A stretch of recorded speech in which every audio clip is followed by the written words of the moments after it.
اعوذ باللہ من الشیطان الرجیم بسم اللہ الرحمن الرحیم۔ میرے دنیا بھر کے عزیز ساتھیوں، السلام علیکم۔ پرانے زمانے کی بات ہے، آج کا موضوع ہے بیٹا پیدا نہیں ہوتا۔ پرانے زمانے کی بات ہے کہ بادشاہ کا کوئی بیٹا نہیں تھا اور وہ اب اس فکر میں بوڑھا ہو گیا تھا کہ میرا آئندہ آنے والا بادشاہ میں کس کو بناؤں گا۔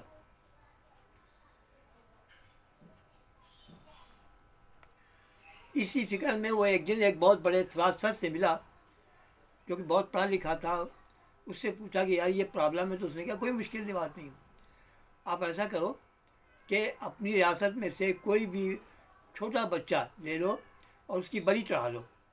بلی ہوتی تو قربانی، رسم ہوتی پرانی باتیں، قربانی چڑھا لو، قربانی کر دو۔ تو بادشاہ کے سمجھ میں آ گیا، تو وہ کہنے لگا کہ جو فلاسفر تھا، جو پڑھا لکھا تھا، کہنے لگا کہ بے فکر رہیں، آپ کا بچہ پیدا ہوگا۔ تو بادشاہ نے اعلان کروا دیا کہ کوئی بھی آدمی، ہماری رائے میں کوئی بھی آدمی یہ چاہے کہ چھوٹا بچہ وہ دے، منہ مانگا انعام ملے گا اور بچے کی میں قربانی کروں گا۔ ایک غریب آدمی تھا، اس کے 8 بچے تھے، کھانے پینے سے بھی لاچار تھا۔ تو وہ آ گیا بادشاہ کے پاس، اپنے چھوٹے بیٹے کو، سب سے چھوٹے بیٹے کو لے کے آ گیا۔ 8 بیٹے تو ہیں اس کے، 7 باقی رہ گئے۔ اور اس نے کہا کہ بادشاہ سلامت، میں یہ بیٹا آپ کو دینا چاہتا ہوں۔ بادشاہ نے اسے انعام اکرام سب کچھ دے کے واپس کر دیا۔ بچے کو نہلا دھلا کے جب قربانی کے لیے لے کے جا رہے تھے تو بادشاہ نے کہا کہ بیٹا اگر تمہاری کوئی آخری خواہش ہے تو مجھے بتاؤ۔ تو بچے نے کہا کہ بادشاہ سلامت، بات یہ ہے کہ آپ مجھے کوئی بھیگی مٹی لا کر دے دیں، کچی مٹی بھیگی لا کر دے دیں۔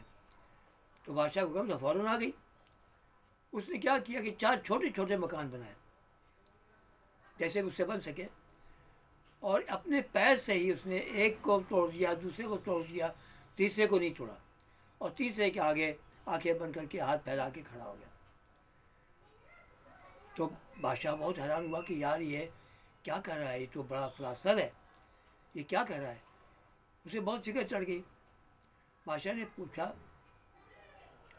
کہ بیٹا تم نے کیا کیا؟ 8 مکان بنائے، 4 مکان بنائے اور 3 گرا دیے، ایک کے آگے تم کھڑے ہو گئے۔ تو انہوں نے کہا ہاں، پہلا مکان میرے والدین کا ہے جنہوں نے مجھے لالچ کے لیے، چند پیسوں کے لیے مجھے بیچ دیا اور میں قربان ہونا ہے۔ دوسرا گھر ہے میرے اپنے رشتہ داروں کا، کہ انہوں نے بھی اس کے خلاف کوئی بات نہیں کی اور مجھے نہیں بچایا۔